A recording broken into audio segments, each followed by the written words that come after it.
Mismo. Oh, yan ang gearbox. Kumbaga sa kotse, yan yung kanyang transmission. Kaya may mga gear sa loob yan. Yun yung bumibigay na kapag napupwersa siya. O, actually, kahit hindi mo pwersa, normal use. Talagang ang dami ko nung encounter na kapag sa wash, spin dryer, okay, walang tunog. Pero sa wash, krrr, krrr, parang may bato. Ginigiling. Nakala nga namin may ano, yung may Coin, oo. Kaya ako expected ko na yun. Dami ko na nakabitan ng ganito. Binerify ko lang talaga na exactly siya yung ini-expect ko para hindi ma-delay.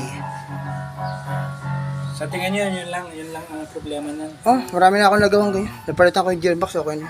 Pero ano yan, major problem yan, mahirap na problem yan. Mahirap din kumalas yan. Tapos kapag wala kang contact supplier, wala kang makukuha niyan. Binerify ko lang na exactly siya.